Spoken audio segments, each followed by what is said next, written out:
छत्तीसगढ़ के किसान के सपूत है, बेटा है, वाजिब में इस छत्तीसगढ़िया बेटा हमारे दर्द को समझेगा, हमारे दुख को समझेगा और जो नियमितीकरण करने का वादा किया है उसको पूरा करेगा। हाँ सर, मैं श्यामलाल नेताम, जिला अध्यक्ष बलौदा बाजार। मैं आज हमारे छत्तीसगढ़ के मुखिया को ये अवगत कराना चाहता हूँ कि हमारे आज जो दैनिक वेतनभोगी कर्मचारी हैं, आज 29 दिन हो गया। आज अपने हक के मांग के लिए सिर्फ 2 सूत्री मांग है, एक तो नियमितीकरण और स्थायीकरण। जो उन्होंने वादा किया है उसी को याद दिलाने के लिए आज हमारे 29 दिन हो गए बैठे हुए।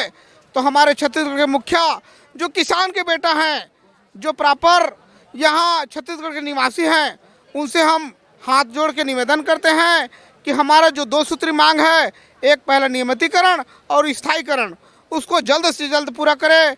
हमारे भूपेश काका से सब कहते हैं भूपेश है तो भरोसा है, तो हम उन्हीं को आज हम हाथ जोड़ के निवेदन कर रहे हैं कि हमारे निवेदन को स्वीकार करें और जल्द से जल्द हमारे नियमितीकरण और स्थायीकरण को मांग को पूरा करें।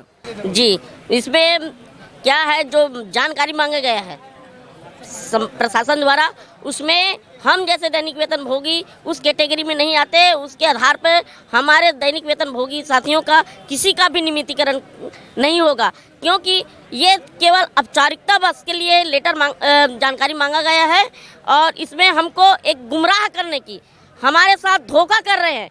क्योंकि उन्होंने जब हमें यहाँ पर बैठने के लिए मजबूर किया गया है, सरकार ने स्वयं मजबूर किया है, क्योंकि आज हमको सरकार को बने 4 वर्ष बीतने को है।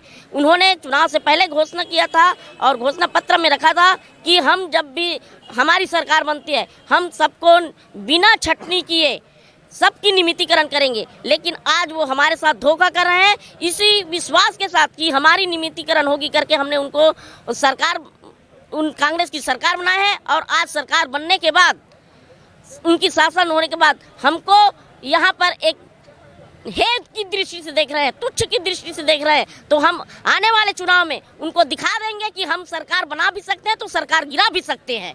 ये उनको नहीं भूलना चाहिए और हमारे इस बात को वो ध्यान में रखें कि जो उन्होंने वादा किया है वो अपने वादे पे अटल रहे। यदि वादा खिलाफी ना करे, यदि हमको नियमितीकरण करते हैं तो ये विश्वास भी दिलाते हैं कि आने वाले समय में हम उनको सरकार बनाने की कोशिश जरूर करेंगे। लेकिन हम ये कह नहीं सकते, यदि हमारे साथ ऐसा दुर्व्यवहार करेगा कि हमको नियमितीकरण नहीं करेगा तो हम उनकी सरकार गिरा कर दिखा देंगे उनको। बस मैं मीडिया के माध्यम से ये कहना चाहता हूँ कि जल्द से जल्द वो अपने किए हुए वादे को पूर्ण करे और हमें नियमितीकरण की सौगात प्रदान करे। हमारा लगभग 1 महीना हो रहा है कि यहाँ बूढ़ा तालाब में सिर्फ 2 ही मांग हमारी स्थायीकरण नियमितीकरण को लेकर के बैठे हैं। अब इसमें सरकार ने लेटर जारी किया है, तो मैं सरकार को ये बताना चाहूँगी कि आप चाहे 1000 लेटर जारी करो, उससे हमको फ़र्क नहीं पड़ता, क्योंकि 1 महीने में जो यहाँ पर धूप गर्मी भूख प्यास गंदगी और मच्छर में रह करके जो इंसान इस समय को निकाल लिया है, उसका नियमितीकरण का लक्ष्य कितना प्रबल होगा, इस लेटर से हमको कोई फर्क नहीं पड़ता है। आप चाहे जितने भी लेटर निकालो, वो कोई काम नहीं आने वाला है। वो लेटर हमारे दैनिक वेतन भोगी भाइयों को बहनों को डराने के लिए, व्यवधान करने के लिए, हमारी तपस्या को भंग करने के लिए निकाला गया है। और वो जो 5 कंडिका में जो निकाले हैं लेटर, उसमें हमारे दैनिक वेतन भोगी भाइयों बहनों का किसी का भी भला नहीं होने वाला है। हमारे साथ लेटर निकाल के वो छलावा कर रहे हैं, धोखा कर रहे हैं। हम इस मंच के माध्यम से हमारे 6500 दैनिक वेतन भोगी भाई बहनी के ओर से सरकार को अवगत कराते हैं कि लेटर निकालने से, जानकारी मांगने से हमारे दैनिक वेतन भोगी भाइयों का किसी का भला नहीं होने वाला है। आप अपना जो वादा किए हो, वचन दिए हो, वो अपना वादा पूरा करो। किसी भी भाई बहनों का, दैनिक वेतन भोगियों का छटनी ना करें। मैं बीजापुर से आई हूँ। मेरे हस्बैंड बहुत बीमार हैं, उनको महारानी हॉस्पिटल जगदलपुर में एडमिट किया गया है। मैं यहाँ पर आके आज 29 दिन हो गया।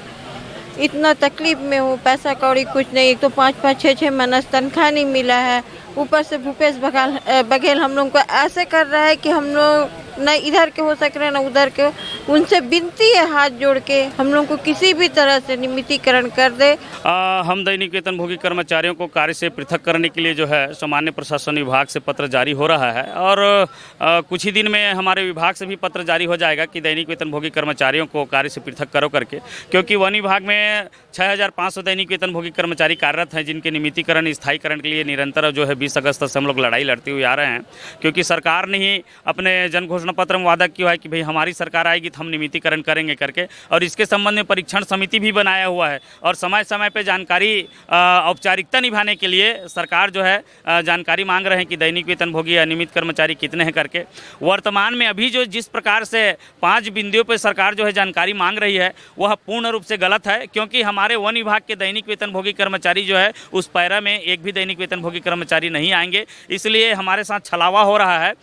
हम 6500 दैनिक वेतनभोगी लाभान्वित नहीं हो पाएंगे। इसलिए वन विभाग के दैनिक वेतनभोगी कर्मचारी जो है नियमितीकरण के अधिकार को पाने के लिए आज डटे हुए हैं। और सभी दैनिक वेतनभोगी कर्मचारी का कहना यह है कि भले हमको कार्य से पृथक कर दे लेकिन इस बूढ़ा तालाब के मैदान को छोड़ने वाले नहीं है, क्योंकि सरकार ने खुद ही कहा है कि हमारी जब सरकार आएगी तो किसी भी दैनिक वेतनभोगी कर्मचारी का छटनी नहीं किया जाएगा। तो आज जो है वो सरकार विवश होकर क्यों दैनिक वेतनभोगी कर्मचारियों को कार्य से पृथक करने, छटनी करने का आदेश जारी कर रही है? दुर्भाग्यजनक बात है।